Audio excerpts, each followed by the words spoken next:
Hey everyone. Tonight, we're drifting back to a simpler time. And by simpler, I mean a time without electricity, soap, functioning governments, or the faintest concept of personal space. Yes, medieval Europe. So go ahead and dim the lights, get cozy under whatever blanket is nearby, and maybe take a moment to appreciate that your dinner probably didn't consist of muddy turnips mixed with sawdust. Because tonight, we'll be talking about famine. Specifically, how medieval peasants survived a famine year. It wasn't easy. It wasn't elegant. It wasn't even particularly logical, because if there's one thing medieval life excelled at, it was combining desperation with terrible choices. But somehow, against all odds, people carried on. Let's drift back. The year is, let's say, 1315. The weather is unpredictable. The crop yields are disappointing. The sky has an unsettling shade of gray, like it's thinking about ruining everything. And somewhere outside a thatched hut, a desperate family is staring at a field that looks like a salad bar after a zombie apocalypse. It was one of those years. A famine year. Maybe it was because of excessive rain. Or maybe an early frost. Or a bishop who sneezed during the blessing of the fields, who knows, really. But what matters is, the crops failed, and now the peasants needed to get creative. And no, creative did not mean they invented pizza. Let's begin with reality. Medieval peasants ate bread. A lot of bread. Bread for breakfast, bread for lunch, and if they were lucky, something vaguely resembling soup for dinner, also containing bread. It was their calories, identity, and social standing. It also doubled as a weapon, because most medieval bread was harder than a modern car bumper. But in a famine year, even bread was a luxury. When grain was scarce, peasants had no choice but to stretch what little they had, and that's when things started getting very leafy. You would suddenly find entire families foraging through the woods like they were auditioning for a survival show. Only without the sponsorships. They ate acorns. They ate nettles. They ate the occasional bark. Things got weird fast. And then there were famine breads. These were not as poetic as they sound. The ingredients included things like tree bark, moss, and the sort of weeds most modern gardeners would pay to have removed. The result was a loaf that could technically be chewed, but may also have posed a dental hazard. Even the livestock were affected. Chickens had nothing to peck. Cows gave up and just stood in fields looking emotionally defeated. And the wealthy nobles? They fared only marginally better, by eating their aging horses and pretending it was always the plan. Let's drift over to the social side of things. You might imagine famine bringing people together. A communal sense of suffering leading to shared resources, mutual aid, perhaps someone inventing a medieval food bank. No. Medieval peasants had a different approach, hoarding. If you had grain, you hid it. If you had pigs, you fed them in the dark. If you had a neighbor who looked a little too curious about your barn, you built a fence. Or pretended to be cursed. The options varied. There were, of course, more official approaches to famine relief. Local lords occasionally opened their granaries. Church leaders distributed alms.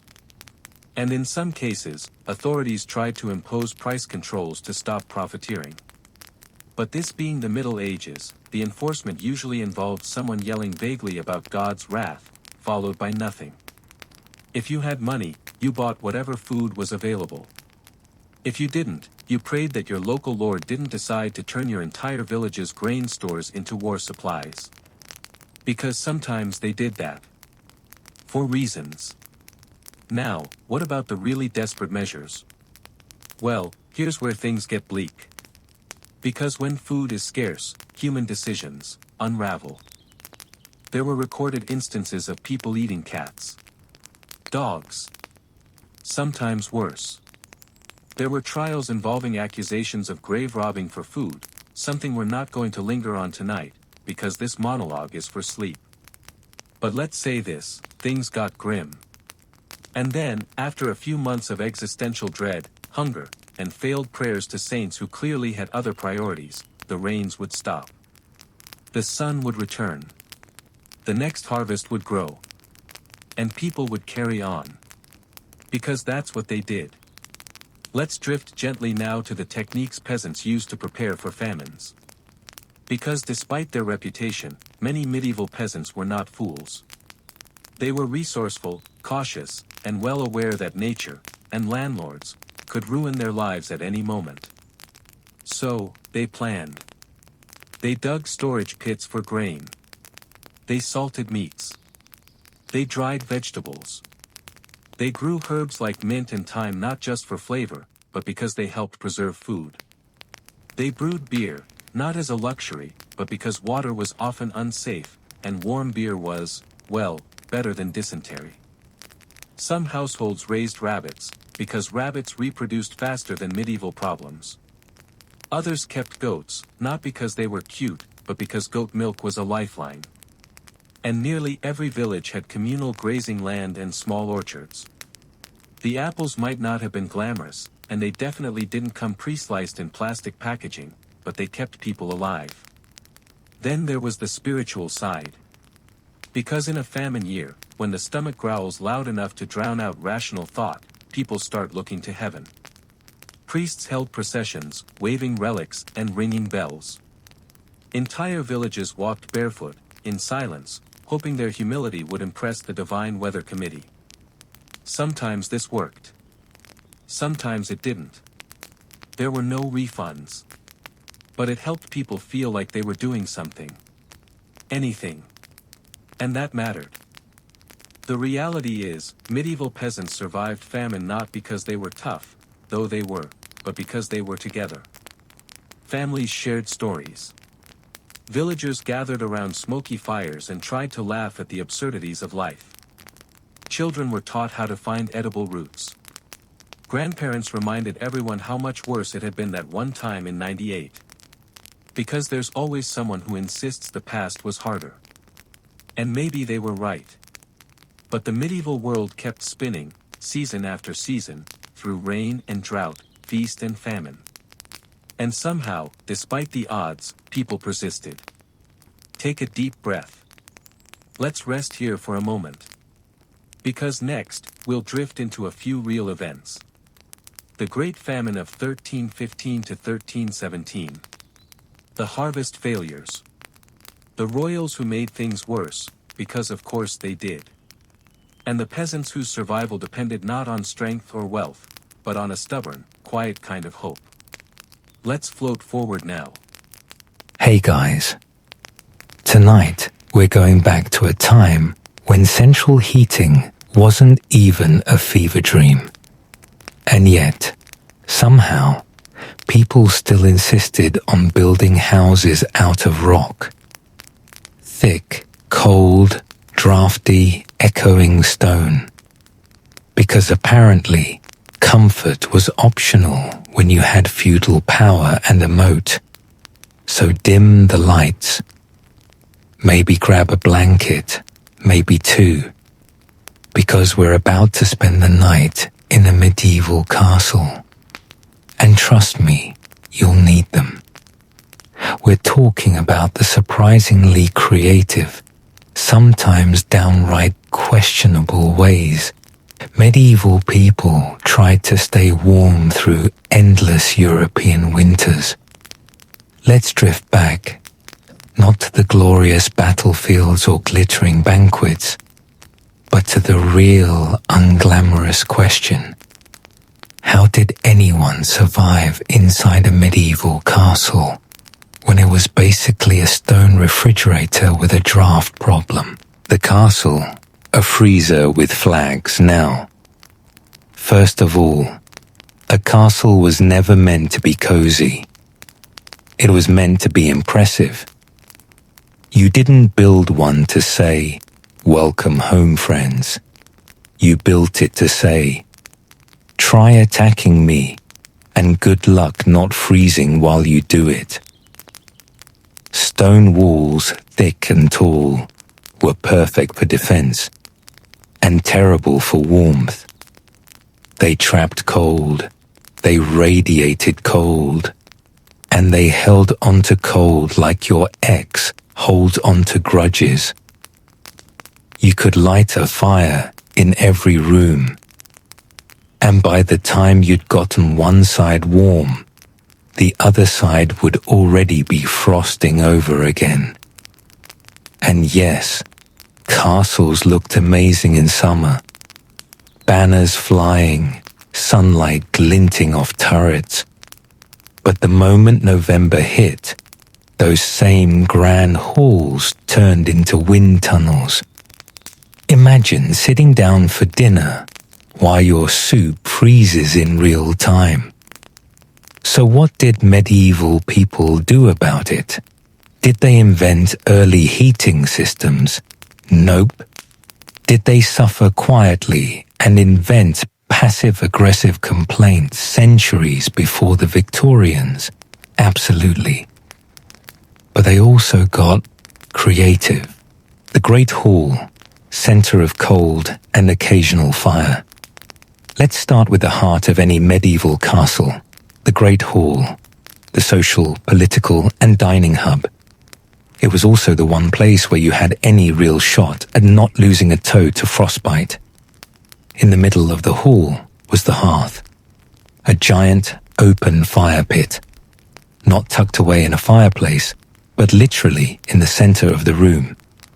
You could throw on a few logs, gather your household around, and bask in what might generously be described as lukewarm survival.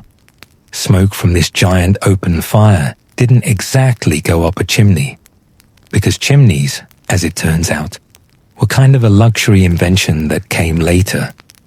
Instead, the smoke rose up into the rafters, swirled around for a while, stained everything black, and eventually maybe escaped through a hole in the roof, the so-called louver. If the wind was right, the smoke would go out. If it wasn't, congratulations. You just invented indoor camping. Eyes watering, lungs wheezing, everything smelling like burnt mutton and wet wool. But hey, it was warm. Kind of. Floors of straw, walls of tapestries. So, let's say you're a 13th century noble trying not to shiver to death while pretending to enjoy your venison stew. What else could you do? Well, start with the floor. Stone floors were basically medieval ice rinks, so people covered them with layers of rushes, dried plants, reeds, straw, anything vaguely insulating. They'd sprinkle sweet herbs in there too, like lavender or thyme, partly for the smell, and partly because floor hygiene wasn't a phrase that existed yet. It helped a little, but it also created a home for, bugs, mice, and the occasional medieval surprise. So every few months, someone would scrape up the old straw and spread down a new layer, as though that was a normal part of civilized life. And on the walls, you didn't hang art, you hung tapestries. Giant embroidered wall hangings weren't just decoration, they were insulation. Thick wool or silk panels helped block drafts, absorb echoes, and make those stone walls slightly less tomb-like. Of course, not everyone had fancy tapestries. The average castle servant just slept next to the wall and hoped their blanket didn't freeze to it overnight. Bedrooms, drafty luxury. Now, bedrooms in castles were, well, let's call them aspirational. You might think the lord and lady of the castle had it easy. Their own chamber, private fireplace, featherbed. But even the nicest medieval bedroom could feel like a crypt in January. Yes, some had fireplaces, but the smoke control was terrible. You could either have warmth or breathable air, not both. And when the fire burned out in the middle of the night, which it always did, the room cooled instantly. That's why medieval beds were so elaborate. Heavy wooden frames, thick mattresses stuffed with straw, furs, blankets, quilts, and the real MVP, bed curtains. Those weren't just decorative, They trapped your body heat inside a little pocket of warmth. It's basically the medieval equivalent of a sleeping bag fort. Servants, of course, had a slightly less glamorous setup. They'd sleep in the hallways, near the kitchen, or right by the hearth. Warmth over comfort. And if you were unlucky enough to be a guard stationed on the battlements, yeah, your shift came with free frostbite. Kitchens, the real hotspot. If you wanted actual heat, you went to the kitchen. Castle kitchens were full of fire. Ovens, hearths, spits, cauldrons, and probably smelled like a strange mix of roasting meat, burnt bread, and desperation. The cooks were the warmest people in the building, though probably also the most exhausted. That's why you'll often find that servants or guards like to just happen to wander near the kitchen when off duty. Not to sneak food. Okay, maybe a little. But mainly because it was the one place where you could actually feel your fingers again. Some larger castles even had a separate room called a warming chamber, where laundry was dried and guests thawed themselves before daring to go back out. It was the medieval equivalent of standing by a radiator for 30 minutes pretending to check your phone. Hot water, cold comfort. Bathing in winter was optional, and for good reason. If you were rich, you might have a small bathing tub brought into your chamber.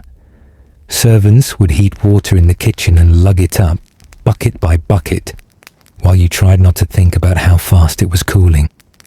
Bathing was a luxury, not a habit. And when you did it, you'd probably add herbs or petals. Again, partly for smell, partly because everyone believed certain plants warmed the humours. Poorer folk, they just hoped spring would come early. Clothing, layering like a medieval onion. Since architecture wasn't doing much for warmth, people turned to fashion. Medieval clothing was all about layering. Wool tunics, linen shirts, cloaks, fur-trimmed hoods, long stockings.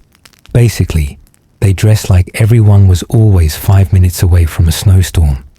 And no, they didn't all wear drab browns and greys. Wealthy people loved bright colours, deep reds, blues, greens, dyed with expensive pigments. It made them look important and slightly less like they were dying of hypothermia. The truly fancy had fur linings. Squirrel, marten, ermine if you were royal. Because nothing says I'm warm and superior like being wrapped in small woodland creatures. Let's float over to another winter trick. Body heat economics. When all else failed, there was always the simplest heat source: other people. Servants slept side by side in the hall. Families huddled together in bed.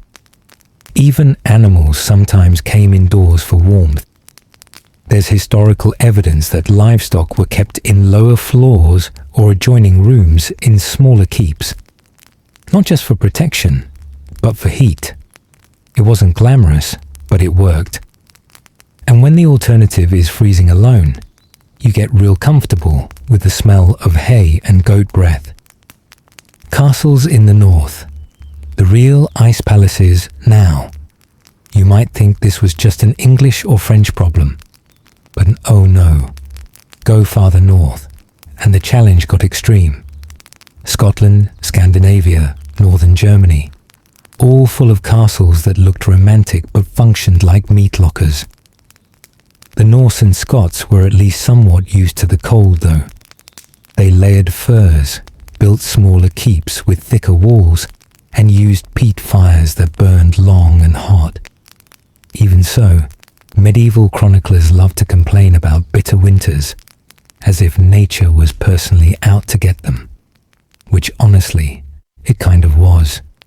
And that's where we'll leave things for tonight's stretch of Castle Survival 101. Open fires, smoky halls, straw-covered floors, and the noble art of pretending to be warm while slowly freezing to death. But don't worry. In part 2, we'll wander deeper into the cold royalty coped differently from servants, how heating technology evolved, and why even kings sometimes slept in their clothes until April. So pull the blanket a little tighter. Let the fire crackle in your imagination. And remember, no matter how drafty your room feels tonight, at least you're not sleeping in a medieval tower with an open roof vent for ventilation. Part 2. Royal Warmth. How kings and queens survived the medieval winter. Soft wind hums through imaginary castle towers as the fire crackles, faintly in the background. Welcome back, my brave blanket-wrapped listener. You've made it through the drafty great hall, the smoky hearths, and the questionable straw carpets. And now, we're heading into the royal chambers themselves. Because if you thought servants had it bad, just wait until you realize how miserable it could be to be royalty in a stone fortress during a medieval winter. Sure, you had titles, gold, and the occasional fur-lined robe, but you were still sleeping in what was basically a refrigerator with curtains. Let's float gently from the kitchens and halls into the upper floors, where kings and queens tried, and mostly failed, to make winter tolerable. The royal bedchamber, drafts, drapes, and desperation. The royal bedchamber might sound luxurious, and in paintings it certainly looks it. A grand canopied bed, carved wood, velvet drapes, and maybe a roaring fire in the corner. But the reality, still cold. So cold, in fact, that even the fire didn't help much. The walls radiated chill like a glacier. The windows leaked a wind like broken flutes. And the massive open spaces never trapped heat for long. Royalty fought back with layers. Not just of clothing, of everything. A good royal bed had a straw mattress, a feather topper, woolen sheets, fur blankets, and thick curtains that closed completely around the bed, forming what was basically a private tent. Inside it could be several degrees warmer than the rest of the room. A medieval miracle. Of course, it wasn't exactly romantic. The air got stale, the fire went out, and you'd wake up to see your breath fogging in front of your face. The kind of scene that makes you question whether absolute power was really worth it. When in doubt, sleep in your clothes. Let's be honest. The medieval approach to winter sleep was simple. Don't undress. Even royals, with all their silk and status, often just crawled into bed, wearing their undertunics, stockings, and sometimes even gloves. Because why risk hypothermia when fashion can wait till April? There are even accounts of nobles sleeping with small hoods on their heads. Little cloth caps tied under the chin to keep the ears warm. Forget golden crowns. The real symbol of winter royalty was the nightcap. And no, they didn't change those sheets often. Because laundry in a castle was a logistical nightmare involving boiling water, hauling, drying by firelight, and prayer. So people tended to rely on perfume, herbs, and denial. Chimneys, the medieval game changer. Now, at some point, humanity decided that maybe, just maybe, all the smoke in the living room was a problem. That's when the chimney entered the chat. Chimneys began appearing in the late 12th and early 13th centuries, first in monasteries and wealthy homes. It was a total revolution in heating. Instead of one smoky hearth in the middle of a room, you could now have multiple fireplaces on different floors, each with a flue that carried smoke neatly out of the building. The downside? Chimneys were expensive to build, tricky to maintain, and had an unfortunate habit of catching fire. Still, they were a huge step up from let's just make a bonfire indoors and hope for the best. Castles like Dover and Kenilworth in England eventually got elaborate chimney systems with fireplaces big enough to roast an ox, which, coincidentally, was sometimes exactly what they were used for. The warming pan and other medieval inventions. Even with fireplaces, bedrooms could still feel like meat lockers. That's where a few clever little tools came in. One was the warming pan, a small metal pan with a long handle filled with hot coals and slid between the bed sheets before sleeping. Think of it as a 14th century electric blanket, minus the electricity, and plus a small risk of setting your mattress on fire. Then there were foot warmers, little boxes with embers placed under your feet while you sat, and bed socks, though they didn't call them that, of course. They just wore layers until movement became optional. For the wealthy, fur-lined robes and heavy cloaks were essential indoor fashion. You didn't wear your house wore you, the servant's lot, living by the hearth. While royalty fought drafts in velvet, the servants had more direct tactics. Proximity to fire. They slept in kitchens, hallways, near ovens, anywhere the warmth lingered. Of course, that also meant they slept surrounded by smoke, rats, and sometimes the delightful sound of dripping fat from the roasting spits above. But still, warm is warm. In the morning, before the lords and ladies even stirred, servants had to relight the fires, fetch wood, and air out the chambers, which meant starting every freezing morning outside, carrying logs, and coming back in just to inhale another dose of smoke. It's a miracle any of them lived long enough to become characters in history books. Heating the castle strategically. By the late Middle Ages, castle architects started getting smarter about heat. They began designing keeps with smaller rooms, easier to warm, and adding fireplaces in private chambers. Some even experimented with early underfloor heating systems, inspired by ancient Roman hypocausts. The Romans had perfected this centuries earlier. Hot air from a furnace flowed under raised floors, warming the rooms above. Medieval engineers tried to replicate it, mostly in monasteries or royal bathhouses, but it never quite caught on widely. Too expensive, too complex, too easy to smoke yourself out. Still, the idea shows they were thinking about comfort, slowly, begrudgingly, but surely. A king's winter routine.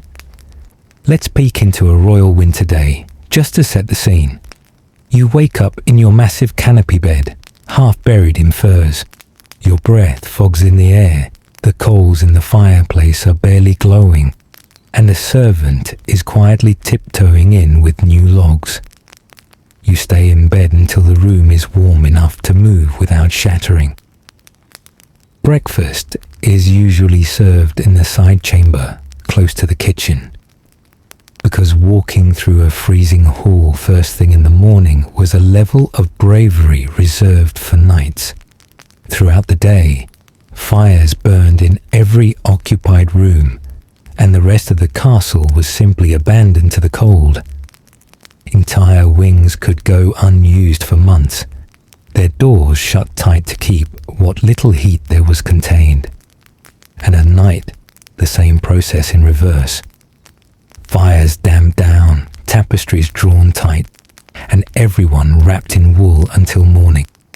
It's not exactly Versailles-level glamour, but it kept the blood flowing. Barely. Monasteries and monks, cold but composed. Interestingly, one group handled cold better than anyone: monks. Medieval monasteries were models of stoic endurance. Monks followed strict schedules, up before dawn, prayers in unheated chapels, hours spent copying manuscripts in icy scriptoria, Their solution wasn't luxury, it was layers and discipline. Wool robes, fingerless gloves, and sometimes even heated stones placed under their desks to keep their hands from going numb while writing. If you've ever complained about typing in a cold room, just imagine illuminating a Bible with a quill while your ink freezes mid-letter. Castles and candles, the subtle heat, one often overlooked source of warmth. Candles, not much, but in a world without electricity, every flame counted.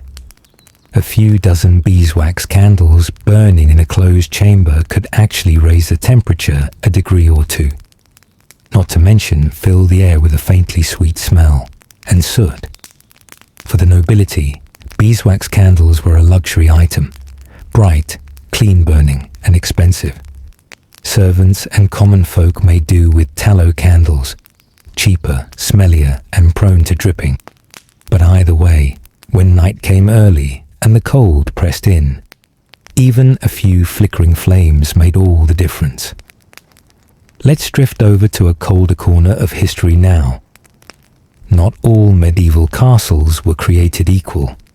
Southern Europe, Spain, Italy, southern France had far milder winters, so their castles focused more on staying cool in the summer than warm in the winter.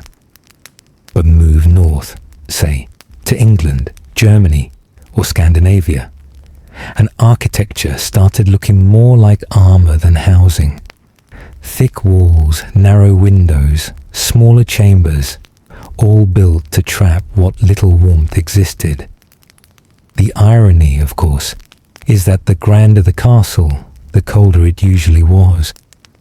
The rich built monuments to power and then spend the rest of their lives trying to survive inside them. The smell of medieval warmth. Now, it's worth remembering that warmth came with ambiance. Every fire meant smoke. Every fur meant animal musk. The air was thick with a mix of soot, sweat, wood, and old meat.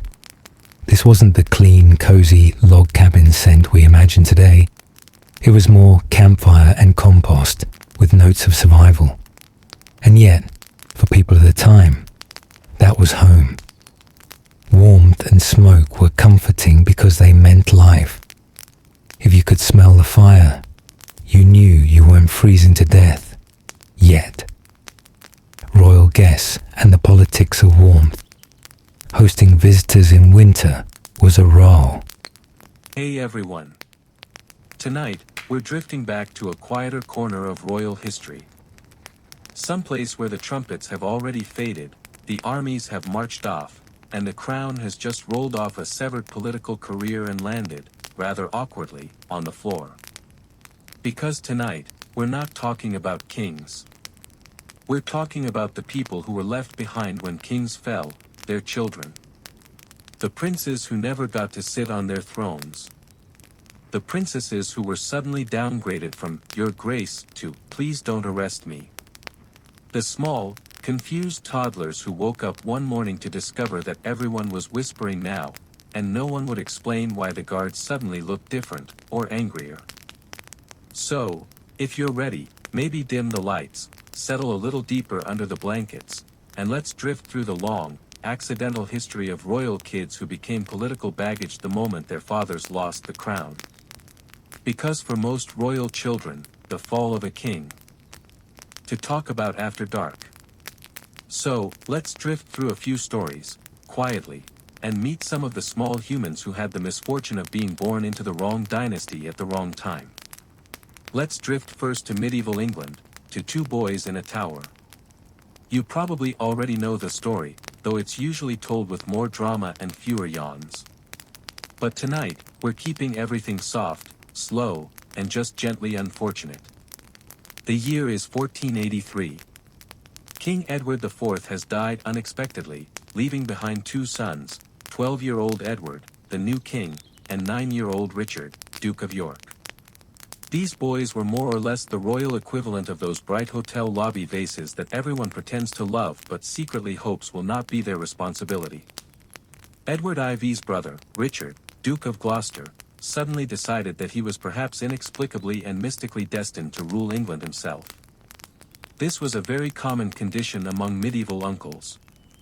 Richard placed both boys in the Tower of London, officially for safekeeping, which medieval rulers said the way modern people say, "I might have accidentally deleted something important." The boys were last seen playing in the courtyard. After that, nothing. No escape. No rebellion. No surviving diary entries that say something helpful like, "Please stop putting us in towers." Just silence. The new king, Richard III, insisted everything was fine. Everyone else pretended to believe him. And the princes simply became one of history's quiet unanswered questions. Their fall wasn't dramatic. It wasn't even particularly loud. It was just the gentle erasure of two children whose father lost the throne, and took their future with him. Next, let's drift to France. Where royal children suffered from a different problem entirely, they survived, which was inconvenient for everyone. Take the children of Louis XVI and Marie Antoinette. The French Revolution did not believe in half measures. When they removed a king, they made sure the removal was decisive, permanent, and executed with the kind of bureaucratic enthusiasm that only committees can summon. Louis XVI and Marie Antoinette had 4 children, though 2 died young. Their surviving son, Louis Charles, was 8 when the revolutionaries decided he was dangerous. Which is a strong word to apply to a child whose main political strategy was crying. After the king and queen were executed, Louis Charles became a problem. Because technically, in the eyes of royalists, he was now King Louis XVII. The revolutionaries solved this awkwardness by, well, locking him in a dark room. Alone. For years. A child. In solitary confinement. He was not allowed fresh air, schooling, or human affection, because affection, apparently, was politically suspicious now. He died at age 10. The official cause was illness, but the unofficial cause was everything. His sister, Marie-Therese, was luckier. Instead of being locked in a cell, she was traded, like slightly distressed royal furniture, for political prisoners held by Austria. She spent years trying to figure out who she was allowed to be now. Not a princess. Not a peasant. Just a survivor of a monarchy that had collapsed on top of her. Now, let's drift east, to Russia. Where royal children had a talent for being inconvenient. The Romanovs specialized in dramatic endings, though we'll keep things soft and quiet tonight. Long before the fall of Nicholas II, Russian history had already built up a strong resume of royal child mishandling. Take Ivan VI. A baby who accidentally became Emperor of Russia at 2 months old, which is excessive responsibility even by royal standards. He was immediately overthrown by Elizabeth, daughter of Peter the Great, who politely decided she'd rather rule herself. Rather than harming the baby, which would have been rude, even for 18th century politics, she simply locked him away. But not in a sad Victorian orphan story sort of way. More like an eternally misplaced library book sort of way. Ivan spent his entire life, 23 years, moving from prison to prison. He grew up without toys, tutors, or friends. Whenever guards reported that he was kind, or quiet, or showed signs of intelligence, officials became nervous. Intelligent imprisoned princes were not fashionable. Eventually, he was murdered during a failed rescue attempt. A rescue attempt he didn't even know was happening. A child who became a king before he learned to walk, and a prisoner before he learned to speak. All because the wrong relative put on a crown at the wrong moment. Let's drift further back in time, to the world of the Byzantine Empire. A place where royal children grew up surrounded by marble, mosaics, religious chants, and the constant probability that someone was plotting against them during lunch. Take the case of Michael III's young son. Or the sons of Constantine VI. Or the many boys who had the misfortune of being crowned co-emperor at age 4, because Byzantines thought giving toddlers political titles was somehow stabilizing. These children often found themselves deposed, blinded, or quietly retired to monasteries. Monasteries, in medieval politics, were the equivalent of saying, "We're not killing you, but please never leave this building." Little princes spent their days copying manuscripts, contemplating theology, and trying to forget that they once technically ruled a quarter of the known world. Imagine being 7 and exiled to a monastery for political reasons. Imagine not even understanding the politics. Imagine being told, gently, by a monk, "No, dear, you can't be emperor anymore. Brother Gregory is in charge now." It was a soft ending. A quiet one. But no less final. And now, let's drift to the Mongol Empire. Where royal children dealt with an entirely different problem: they had too many fathers. Not biologically. Politically.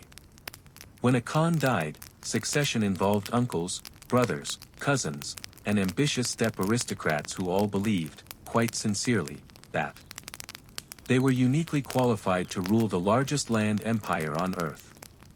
The sons of defeated Khans usually faced 3 fates. Absorption into another branch of the family, which was basically like being adopted by the people who had just conquered your parents. Political hostage status, which meant living in a tent so luxurious that you sometimes forgot you were, technically, imprisoned. Vanishing into the steppe, which is a poetic way of saying, "We're not sure what happened, but it probably wasn't great."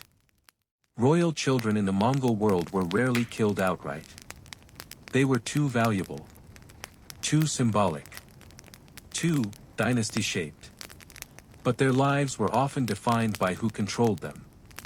Your father fell. Your uncle now raised you. Another uncle wanted you dead. A third uncle might adopt you. A fourth uncle wanted to marry you into his line, if you happened to be a daughter. A fifth uncle might offer you a pony. It was complicated. But quietly complicated. Let's drift west again, this time to Scotland. Where small royal children developed a survival strategy called, "grow up in another country." James I of Scotland, captured as a boy, imprisoned by the English for 18 years. James II, king at age 6, controlled by noble factions for most of his childhood. James III, also became king as a child. James V, king at age 1. Scottish princes had a life cycle something like: born. Crown placed on head before they could speak. Noble regents start arguing. Child becomes a symbol.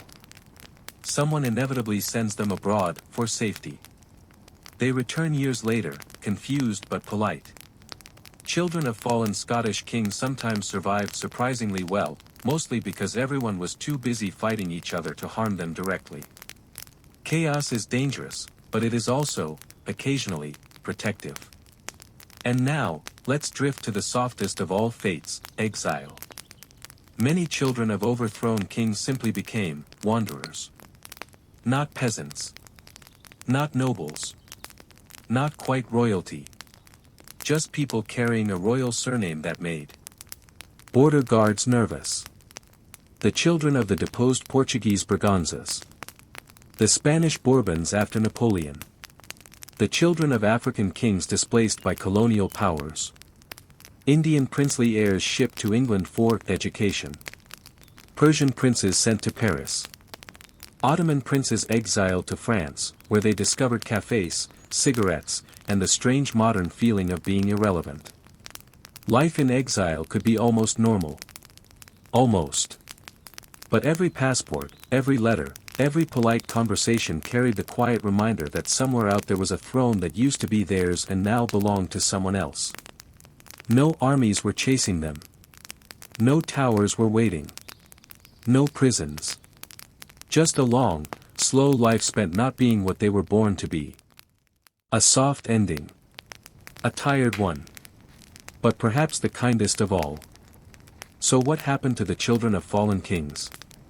Well, everything. And nothing. They were hidden.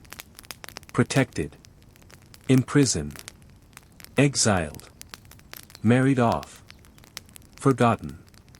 Or turned, accidentally, into symbols of rebellions they never asked for. Some grew up to be kings after all. Some became monks. Some became rumors. Some became history's long echo of what might have been. Most were just children, small, frightened, confused, trying to survive the political collapse of the adults around them. They didn't fall with their fathers. But they lived in the rubble. And in the quiet. Always the quiet. Part 2. What happened to the children of fallen kings? Hey everyone. Let's settle back in, maybe adjust your pillow, maybe let your breathing slow a little. Because tonight, we're still wandering through the quieter corners of royal history, the places where lost crowns echo softly, and where the children left behind had to figure out what it meant to grow up in a world that no longer had space for them. In the first part, we drifted through towers, monasteries, exiles, and a few more prisons than anyone really needs before bedtime. But we're not done yet. Because the fall of a king didn't just reshape the lives of his children during childhood. It followed them into adulthood too, shaping who they married, where they lived, what they were allowed to say, and, occasionally, whether they were allowed to say anything ever again. So let's keep drifting. Softly. Quietly.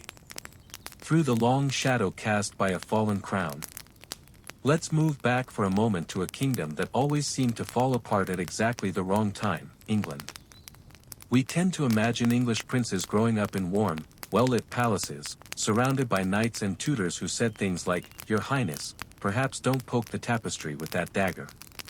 But for the children of fallen kings, the castle walls weren't comforting. They were warning labels. Take Henry VI, the chronically unlucky king who lost his throne twice and spent the rest of his life proving that mental illness and medieval politics were a disastrous combination. His only son, Prince Edward of Westminster, was raised like a child who was already a political slogan. People whispered that the Queen ruled in his name. People whispered that he wasn't even Henry's biological child. People whispered a lot, medieval people loved whispering, and none of it helped a young boy who just wanted to throw a javelin and be left alone. Prince Edward grew up in exile. France, Scotland, back to France, then back to England. His father's crown came off like a loose button, and every time it fell, Edward's life tilted a little more. By age 17, he wasn't just a prince, he was a symbol of a civil war. And symbols rarely get happy endings. He died at the Battle of Tewkesbury. Some say he fell in combat. Some say he was executed afterward. Some say he annoyed the wrong nobleman. The accounts vary, which usually means the truth wasn't flattering. Prince Edward never sat on the throne. He barely sat still. His whole life was spent moving, a wandering heir following a wandering crown. Let's drift a little south, to the sunlit courts of Spain. Spain produced some of the most tragic royal children in Europe, not because they were violently deposed, but because they were delicately undermined. Take the children of Queen Joanna, better known, somewhat rudely, as Juana la Loca, or Joanna the Mad. Now, Joanna probably wasn't mad. She was more likely depressed, isolated, manipulated, or all three. But medieval men had a very specific way of describing women who didn't do what they wanted. Ah yes, she must be insane. When Joanna's husband died, the charming, unfaithful, politically gifted Philip the Handsome, her mental health collapsed. Naturally, the men of the family saw this as a political opportunity. Her children were quietly taken from her. One by one. Her oldest son, Charles, was raised to rule an empire. Her daughters were sent to convents or political marriages. Joanna herself was locked away in a monastery for nearly 50 years, not because she was dangerous, but because her existence was politically inconvenient. And her children? Well, they grew up with power, yes. But also with the knowledge that their rise had required their mother's disappearance. Fallen kings were one thing. A fallen queen was another. And her children lived in the shadow of a decision that none of them had been old enough to understand. Now let's float east again, to the glittering but brittle world of chimneys. the medieval game changer. Now, at some point, humanity decided that maybe, just maybe, all the smoke in the living room was a problem. That's when the chimney entered the chat. Chimneys began appearing in the late 12th and early 13th centuries, first in monasteries and wealthy homes.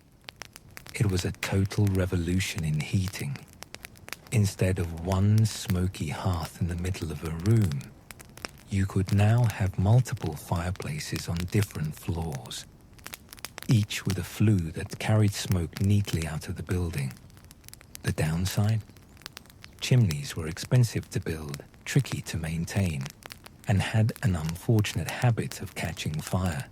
Still, they were a huge step up from, let's just make a bonfire indoors and hope for the best. Castles like Dover and Kenilworth in England eventually got elaborate chimney systems with fireplaces big enough to roast an ox, which, coincidentally, was sometimes exactly what they were used for. The warming pan and other medieval inventions.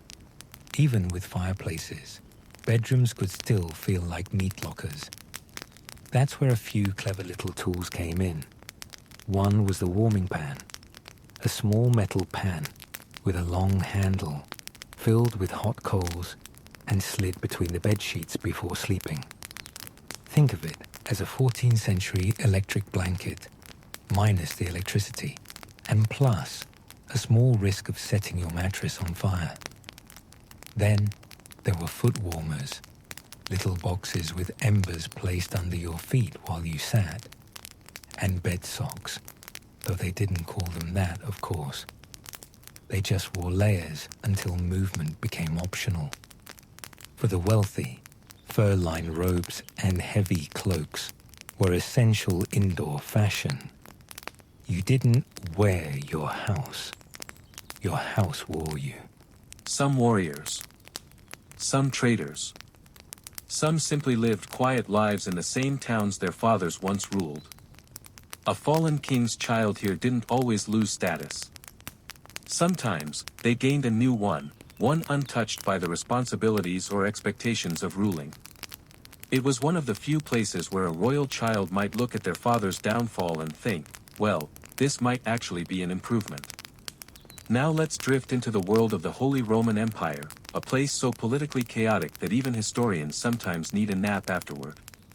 Here, kings fell often, mostly because there were too many people who thought they were kings. When an emperor was deposed, his children were rarely imprisoned. They were reclassified. A royal son might become a duke, a margrave, a prince-bishop, or, in particularly bureaucratic cases, a count of something recently invented. Royal daughters were married off to neighboring states as quickly as humanly possible, usually to secure the family's next political gamble. The children of fallen emperors didn't disappear. They just slid sideways into different political boxes. Sometimes they rose again. Sometimes they didn't. But they rarely died for their father's crown. They just adjusted their titles. Medieval Europe loved titles. It had more titles than common sense. Next, let's wander up to Scandinavia, where monarchies rose and fell the way snowdrifts shift in the wind, quietly, slowly, and with minimal paperwork. Children of fallen kings in Denmark, Norway, and Sweden were often fostered by noble families, raised in comfortable obscurity until someone decided whether they were a problem or not. Many lived perfectly normal lives. Or as normal as one can live when one's name still opens castle doors. Some became knights. Some clerics. Some even became merchants, which medieval nobles considered slightly embarrassing but not fatal.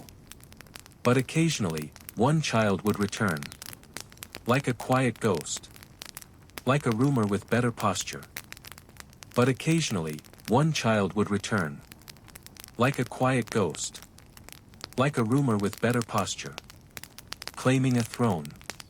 Reviving an old claim. Starting a gentle, well-mannered civil war. Scandinavian civil wars were famously polite. Many ended with treaties that basically said, let's just share the crown and take turns. This created some very confused children of very confused fallen kings. But confusion, at least, was not fatal.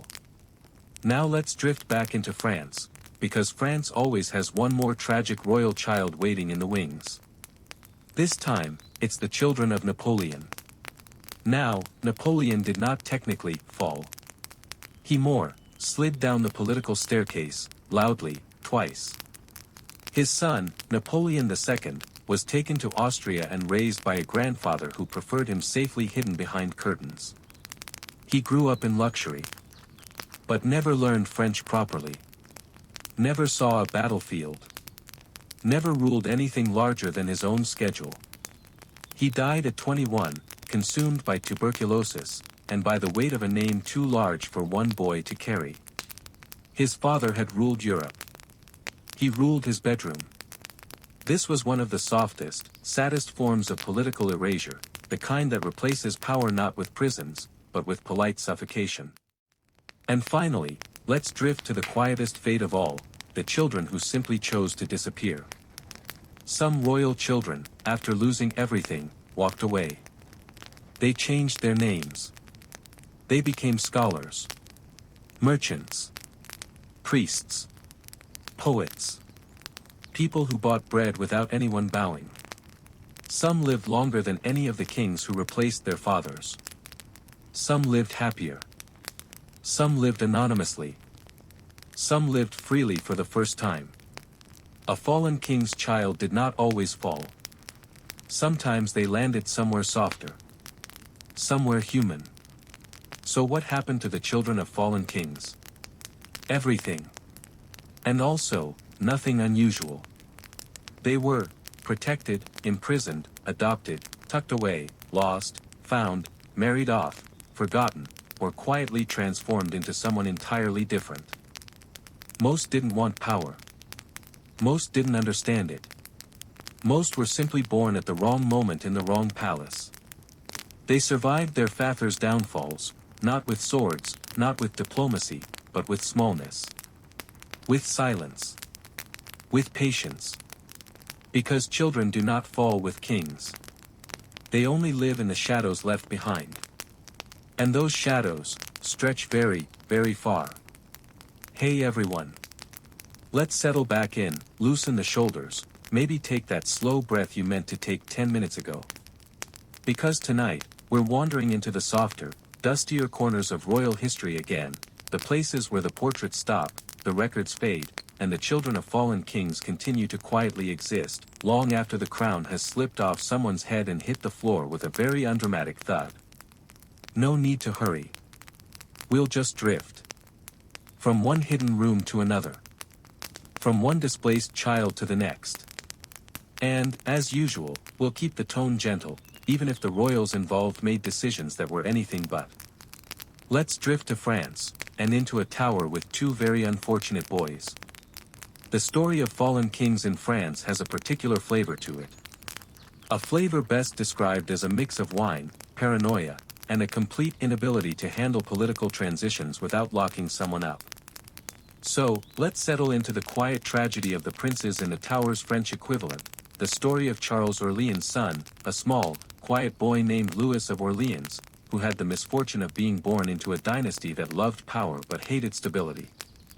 Louis's father, Charles, had been one of France's most important dukes, until he was assassinated in a narrow Parisian street by the men of the rival Burgundy faction. It was a classic medieval move.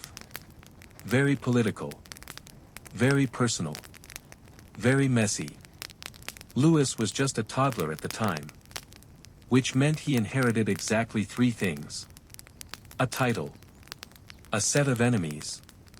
And anxieties he was too young to understand but almost certainly felt anyway. When his father fell, Louis became a political problem, which, in royal life, is never good for childhood development. He didn't get a comforting nursery or a wise tutor. He got confinement. A quiet one. But still confinement. His closest relatives protected him in big stone houses with thick walls and very few windows, a medieval way of saying, please don't kill this child. We're trying to keep him alive long enough for him to learn how to sign documents. Louis grew up under constant guard. He wasn't allowed to mingle with other noble children, because mingling tends to lead to alliances, and alliances tend to lead to rebellions, and France had enough rebellions to last several lifetimes. He spent years reading, pacing, and being politely bored. A lifestyle he perfected to the point that, once free, he became one of medieval Europe's most introverted poets. Which makes sense. If your childhood is essentially a politely lit prison, poetry becomes a natural escape. But Louis was one of the lucky ones. He survived childhood. He grew up. He eventually left his fortress of safety and walked into adulthood like a hesitant deer stepping out of the woods, deeply suspicious of sunlight. And then, he rebuilt his family. Quietly. But fully. A rare, soft ending. Now let's float over to Russia. Where fallen kings created children no one wanted to claim. Russia, in the days of dynasties and tsars, had a very specific approach to handling the children of disgraced rulers, pretend they didn't exist, but also keep them under watch, just in case they ruined everything by existing too loudly. One such child was Ivan VI, a forgotten czar who became a baby emperor, then an imprisoned toddler, then a political inconvenience, and then a tragic footnote. But tonight isn't about Ivan. It's about his siblings. The ones history usually forgets, because they were neither crowned nor killed, they just lived in that strange middle space of too dangerous to free, too harmless to execute. When Ivan VI's regency collapsed and Empress Elizabeth seized the throne, because Russians never did anything calmly, she ordered the entire family arrested. The children, all under 10, were packed into wagons and taken deep into the countryside. Not dramatically. Not violently. Just quietly. The way unwanted letters are slipped into a drawer. They lived in a series of small houses, accompanied by guards who were instructed to make their lives dull, controlled, and uneventful, an order they followed with exceptional enthusiasm.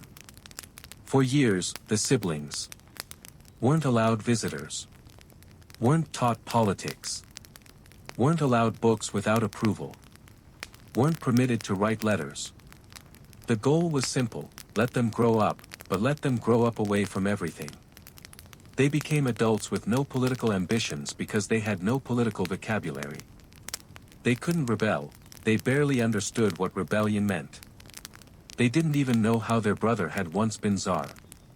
That detail had been removed from their lives the way a teacher erases the last line on a chalkboard. Eventually, they were quietly released. Not into power. Just into obscurity. A gift, in its own understated way. Their story is soft, but heavy, like a blanket that's been sitting in a cupboard too long. Let's drift west, to Scotland, where a queen's children grew up without her. Now we float to Scotland. A land of fog, stone, and monarchs with more dramatic arcs than a modern TV show, but we'll keep it slow. This is the gentle tragedy of Mary, Queen of Scots' children. Mary's fall was famously turbulent. But the fate of her only surviving child, James, is less dramatic and more, quietly ironic. When Mary was imprisoned and forced to abdicate, baby James became king. Not that he noticed. He was 1 year old and mainly concerned with basic survival and whatever medieval toys were available, which, given Scotland's budget at the time, were probably carved sticks. The Scottish lords, not trusting Mary or each other, whisked James away to Stirling Castle. They raised him with strict tutors, cold rooms, and the Scottish fear of disorder, which he absorbed like a sponge. James grew into a nervous, bookish young man. He adored learning. He also adored not being murdered, which became his lifelong hobby. His mother remained imprisoned, first in Scotland, then in England. James grew up seeing her name mostly in letters, reports, and occasionally whispered warnings. The emotional distance became physical distance. And the physical became permanent. James became King of England. Mary died without ever seeing him again. It's the kind of tragic relationship that could fuel an entire season of a prestige drama. But we'll keep it soft here. Just a mother and child who lived parallel lives, drifting further apart with every passing year. A gentle wandering into the lives of the forgotten sons of the Islamic empires. Most Islamic empires had well-organized systems. But none were particularly kind to the spare sons of fallen rulers. Take the Abbasid princes after the Mongol sack of Baghdad.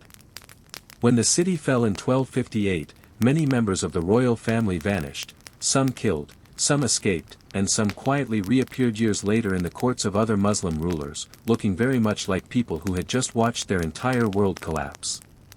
One such child was Abu el-Qasim Ahmad, a young prince who managed to survive by being so small and so politically irrelevant that the Mongols didn't bother with him. He was quietly smuggled out, hidden in caravans, protected by distant relatives who hoped, without much confidence, that the dynasty might someday revive. He grew up in Cairo, in a world that was not his, surrounded by reminders of a caliphate that no longer existed. His caretakers told him stories about Baghdad the way people tell children about mythical lands, softly, carefully, with more nostalgia than accuracy. He eventually lived his life as a symbolic figurehead, used by the Mamluks to claim legitimacy. Not a ruler. Not truly a prisoner. Just a polite ornament of empire. A strange existence. Quiet. Dignified. Slightly sad. And finally, a soft glide toward China, where fallen dynasties lingered for centuries. China had one of the most interesting approaches to the children of fallen kings: they let them live. Usually. But under watch. Lots of watch. When the Ming dynasty collapsed and the Qin took over, thousands of princes, princesses, cousins, and faintly related relatives suddenly became remnants of a dynasty that no longer existed.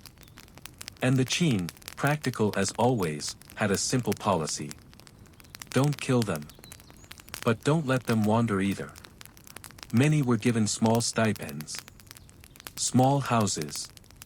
Small expectations.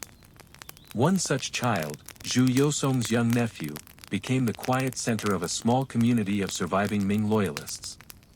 They treated him with the reverence normally given to a ruler, even though he had no authority and no real future as a monarch. He grew up in a tiny, quiet world, tea houses, old stories, loyal retainers too old to fight, and a city that barely remembered the dynasty he represented. He became a living memory. Not a king. Not a prisoner. Just a reminder of something that used to be. And when he died, the loyalists mourned him as if the last ember of an entire era had finally gone out. A very small flame. But a warm one.